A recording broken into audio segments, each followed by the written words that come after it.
The man was sitting alone on the sky deck of a big, beautiful yacht. He wasn't wearing fancy clothes like the other people. He wore a white shirt and comfortable sandals. His clothes looked old and not brand new, and his shoes weren't shiny or expensive. He was reading a book, and he didn't have a phone or any drink like the others. He didn't seem to care about anyone around him. He just sat there, quietly, as if he belonged on the yacht as much as anyone else. Isabella Hartwell, a woman who looked very rich and fancy, was sitting nearby. She was wearing a shiny pink dress that sparkled in the sunlight. She had a glass of champagne on her table, untouched but perfectly placed for the camera. Isabella wasn't just sitting there, though. She was streaming live on social media, showing her fans everything around her. She was sitting on the sky deck of a luxury yacht, enjoying a beautiful view of the Mediterranean Sea. Her fans were watching her live stream, and they were commenting with hearts, fire emojis, and words like beautiful and goals. Isabella smiled and gave a little wave to the camera. She loved being the center of attention, and she loved showing off her life to her followers. She spoke into the camera, saying, "Private deck, sunset off the Amalfi Coast, 2004 vintage," she said into the camera, her voice smooth like warm silk. "There's nowhere else I'd rather be." But then, just as Isabella was smiling into the camera, something caught her eye. Over her shoulder, behind her glass of champagne, a man had sat down at a nearby table. He was alone, just like her. But unlike everyone else around her, he wasn't trying to impress anyone. He wasn't looking for attention. He was just sitting there, reading his book in his comfortable clothes, not caring about the fancy yacht or the people around him. Isabella blinked and looked again. Who was he? She couldn't understand. He didn't look like anyone she knew. He wasn't wearing designer clothes or anything fancy. He didn't have a gold watch or sunglasses that screamed rich. His hair was messy, his sandals looked worn out, and his shirt didn't look new. He wasn't even looking at the beautiful view. He just opened his book and started reading. Isabella felt a little confused and annoyed. She had worked hard to look good, to make sure everything about her life seemed perfect.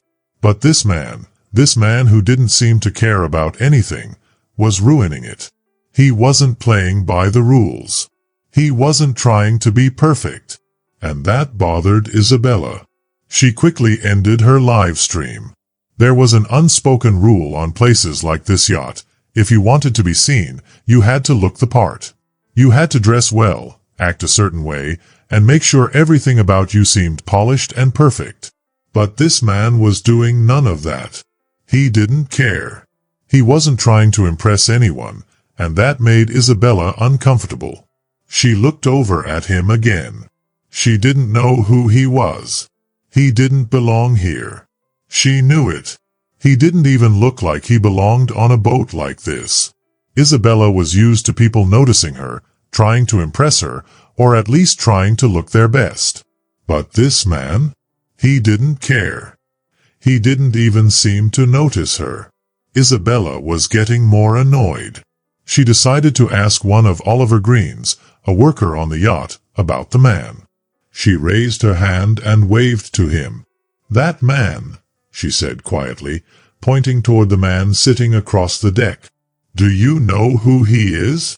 Oliver Green looked over at the man and then back at Isabella. He looked a little unsure. "I believe he's a guest, ma'am," he said, but he seemed a bit confused as well. Isabella's voice became sharp, like velvet with an edge. "On this deck?" she asked. Oliver Green hesitated for a moment, clearly uncomfortable with her question.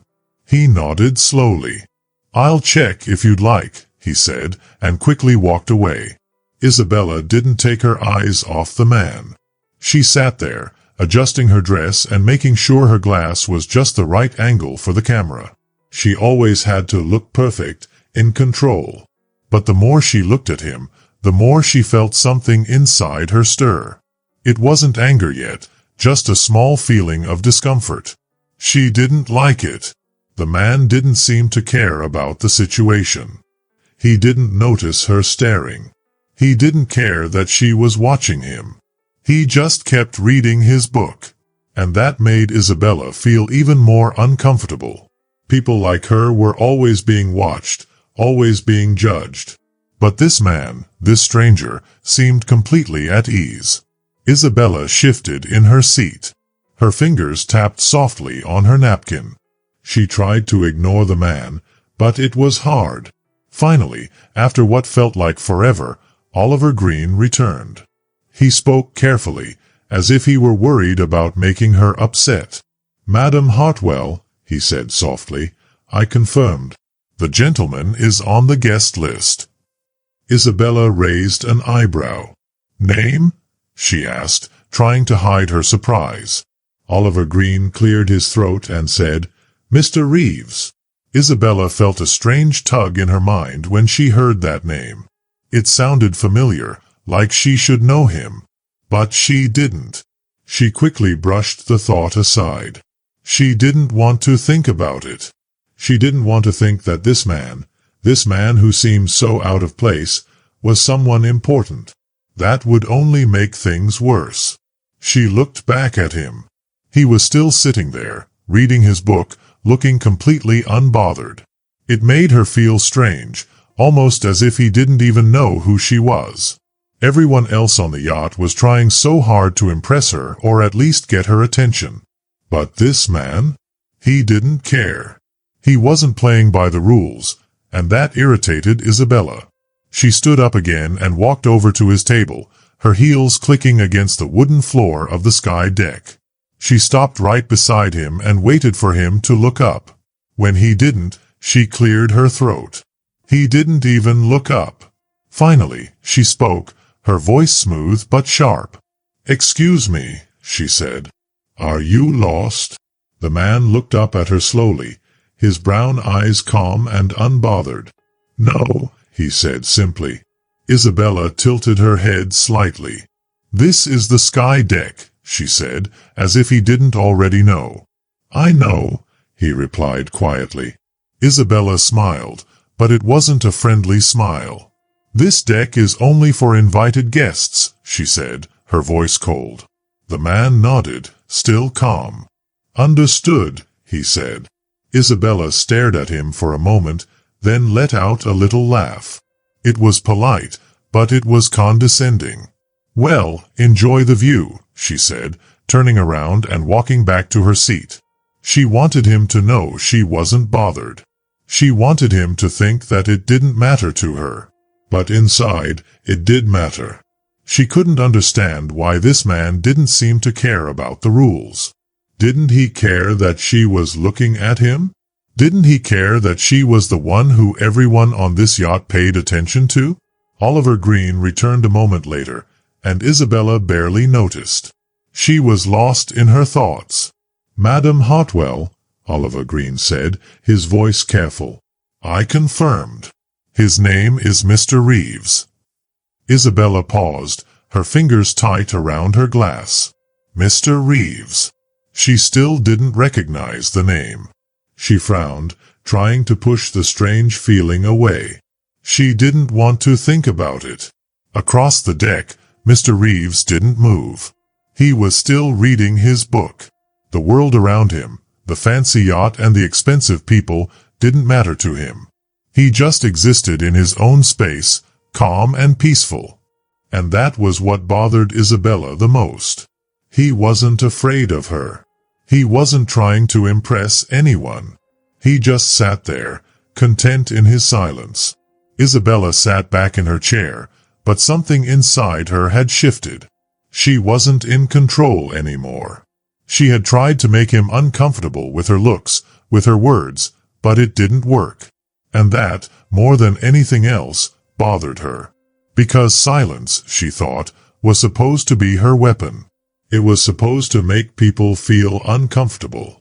But with Mr. Reeves, the silence only made her feel uncomfortable. She reached up and pressed the silver button above her head. Ding. The sound was soft, but on the skydeck, where everything was quiet, it felt louder than it should. A few people looked up, but quickly turned away, pretending they hadn't seen. Moments later, a young waiter came over. He wasn't the same one as before. This one seemed a bit nervous, maybe about 25 years old, and his name tag was crooked. "Yes, ma'am. How can I help you?" he asked. Isabella smiled. It was a cold smile, one she had practiced many times. "I just wanted to check something," she said, speaking loudly enough for others to hear. She pointed to Keanu's table without looking at him. "This gentleman might not be in the right section." The waiter blinked. "Sorry, I don't understand." Isabella kept going. "Mix-ups happen. Sometimes seats are switched by accident or upgraded too easily," she said, her voice soft but making it sound like she was letting him know something important. "No harm done, of course. I just thought someone should know." Keanu didn't say a word. He didn't even look up. He just reached into his shirt pocket, pulled out his phone, and tapped a few buttons. He slid it across the table to the waiter. The phone showed a special pass.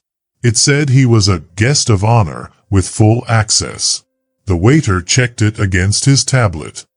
He paused for a moment, then said, "Mr. Reeves is in the correct seat. Booth 7, Sky Deck, confirmed." Isabella's lips parted slightly and then she laughed, but it wasn't a happy laugh. "Oh, I see.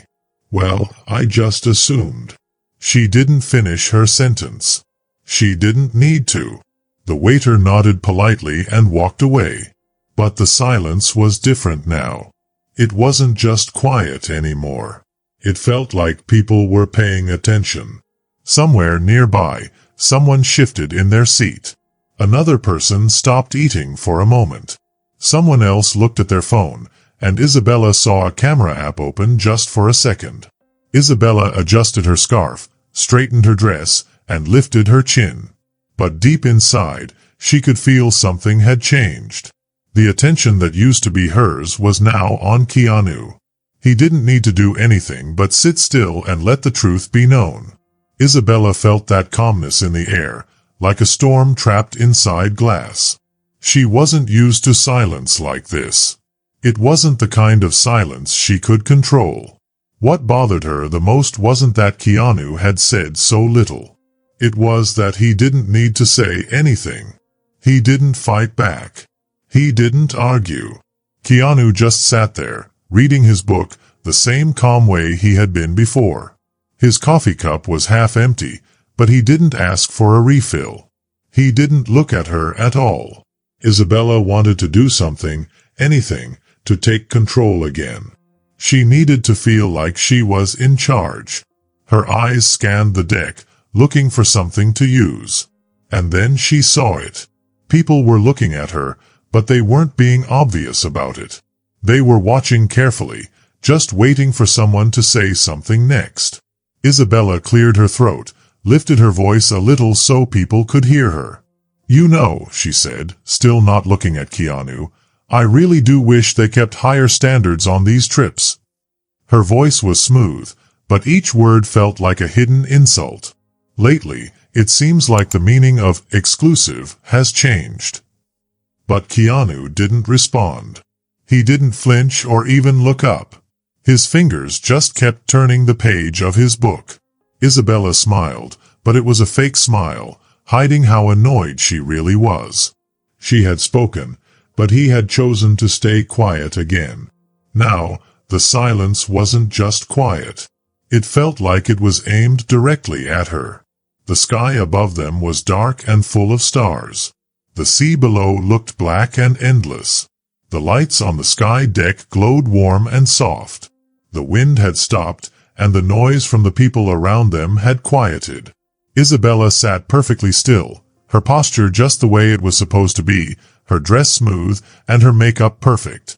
But inside, she was falling apart little by little. She couldn't stand it. The silence made her feel like she had no power. It was like a storm inside her, but she couldn't show it. She reached for her wine glass, but her fingers were too stiff. She took a sip and set it back down without even tasting it. She needed to take control again. She needed to change what had just happened. So, she reached up again and pressed the silver button. The chime rang out, soft but sharp, in the quiet space. This time, Lila, a younger and cheerful waiter, came over quickly, holding a clipboard under her arm. She smiled at Isabella and said, "Yes, ma'am. How can I assist?" Isabella gave her a practiced smile, not warm but calm. "I just wanted to double-check something," she said, her voice friendly but still in control. "This gentleman," she pointed to Keanu without looking at him, "may be in the wrong section. Sometimes there are mistakes with upgrades or cabin codes." Lila blinked, a little confused. "Excuse me?" Isabella lied smoothly. "He's not bothering me, but I thought it might be good to confirm, just before dinner service begins." A few people turned their heads, now watching more closely. Lila looked at Keanu, who didn't move.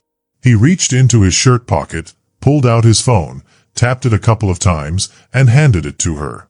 The screen showed the same special pass with "Guest of Honor" written at the top.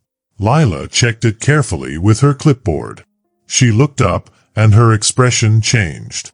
She stood taller and said, "Mr. Reeves is in the correct seat.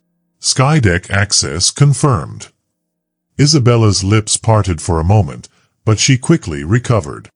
"Oh," she said lightly. "I see. Well, I just assumed," she finished, but she didn't need to say more. Lila gave her a cool nod and walked away without another word. The silence was different now. It wasn't polite or curious. It was heavy, full of people watching. Isabella adjusted her scarf again and glanced at her wine glass. Keanu still hadn't said a word, but now it was like she had become invisible. The wind returned in small, salty gusts. Dinner service began, but the usual chatter was gone. The people around them were eating quietly, clinking their glasses, trying not to make it obvious that they were watching. Isabella hadn't spoken in 15 minutes, not since Lila had left. And Keanu, who had said almost nothing, had won. Without trying to, he had become the center of the room, and now it wasn't even about him anymore. It was about her. The moment wasn't over. It was still hanging there, and she couldn't escape it. Across the room, a young woman in a black jumpsuit was sitting with her phone hidden under her shawl. Isabella noticed the faint glow of a camera app on the screen. Isabella knew exactly what that meant. She had become the story. And this time, she couldn't control how it would end. She saw the girl stop, as if she just realized too late that the moment she was filming wasn't private anymore. Isabella knew what had happened. She didn't need to ask. She didn't even need to see the video. Someone had filmed it. Someone had heard her voice. They might not have been in the right seat and heard Oliver Green's answer. Someone had seen Keanu quietly refuse to argue with her or play her game, and now the story was out of her control.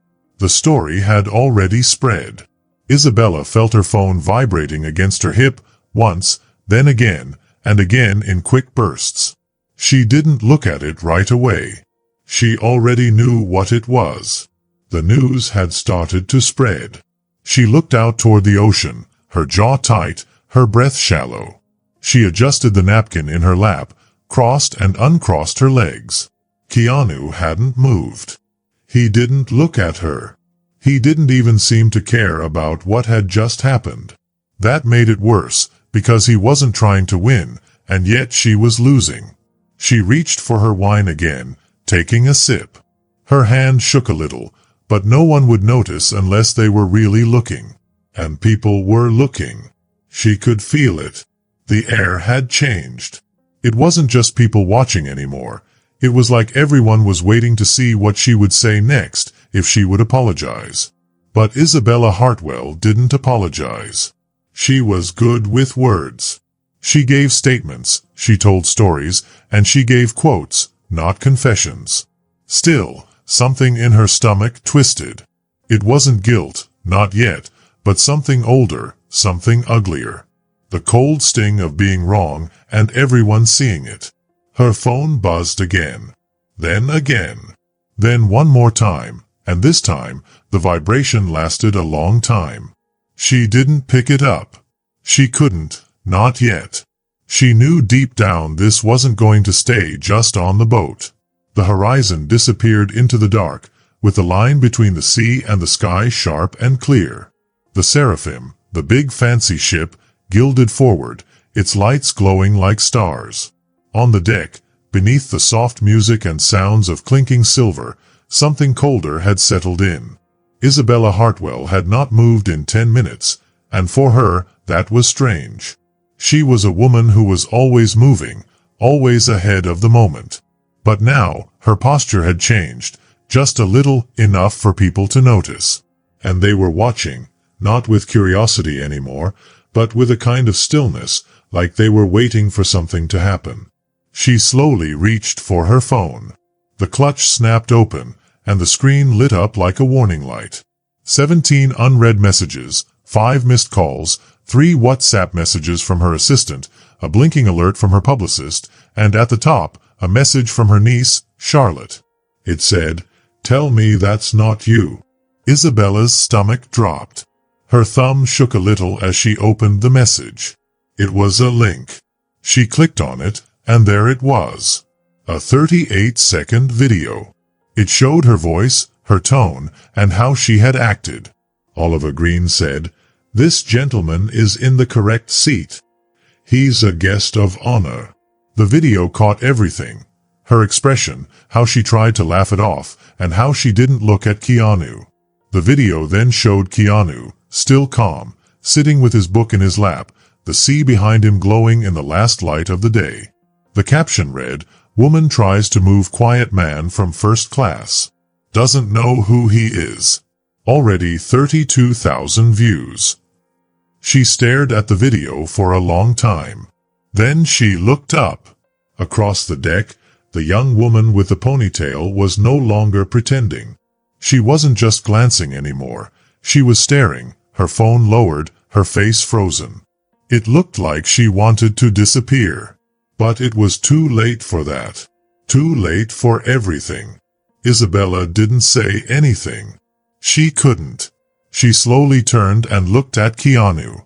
He still wasn't looking at her.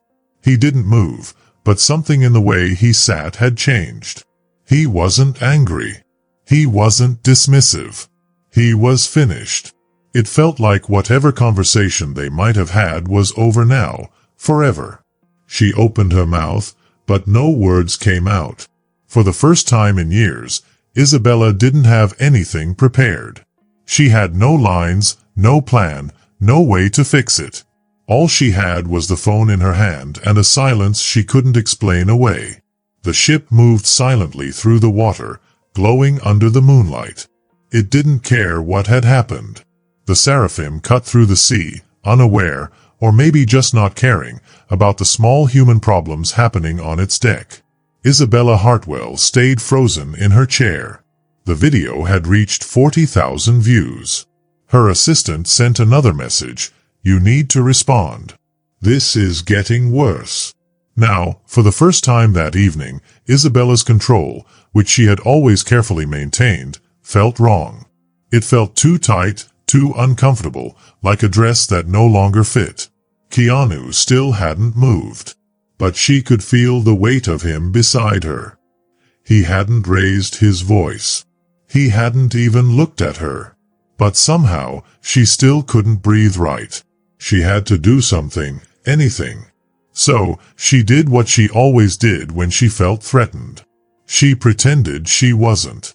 She took a casual sip of her wine and spoke loud enough so that 2 tables away could hear. She said, "You know what I miss about these experiences? No answers, no movement." She kept going, "Anyway, I miss the standards, the elegance, the people who knew how to carry themselves and respect the space. Now, it's just anyone with points on a credit card and a pair of sandals." She didn't look at him. She didn't need to. These words weren't for conversation. They were for herself. Across the deck, a server stopped mid-step. A guest lowered his fork. The young woman with the ponytail froze completely. Keanu finally closed his book. Not quickly, not dramatically. He just closed it. Then, he turned his head toward Isabella. Not fast, not angry, but slowly, deliberately. When he spoke, his voice was so quiet it almost felt like he didn't want anyone to hear. But everyone did. Most people whisper when they don't want to be heard. Isabella didn't move. Keanu said, "You, on the other hand, want the world to hear you." His eyes were steady, calm, but there was something else behind them now. Maybe disappointment. Or maybe just truth. You don't want to fix a mistake. You want everyone to know that someone like me doesn't belong next to someone like you. Isabella scoffed and crossed her arms tightly. Don't be ridiculous. I was just fixing a seating problem. Keanu looked at her a moment longer. His voice stayed calm, but this time, it was different. You weren't fixing anything, he said. You were trying to erase me. The words felt like a match dropped on velvet. There was no fire, just smoke, slowly spreading. Isabella couldn't say anything. Deep down, she knew he was right. And worse, so did everyone else. Keanu leaned back in his seat and opened his book again. The conversation was over. But the silence it left behind stayed. In a world that cares so much about how people look, true class isn't about what you wear. It's about what you show through your actions. Keanu Reeves didn't have to shout, show his wealth, or prove himself. His silence said everything. His calmness showed the arrogance of others, without ever being proud. Isabella Hartwell learned too late that trying to erase someone doesn't make you bigger. It just makes you more visible for the wrong reasons. Let this story remind us that dignity doesn't need to shout, and respect should never just be about appearances. If you liked this story, tell me in the comments. Don't forget to subscribe for more fun adventures and mysteries. Thanks for watching. See you in the next video.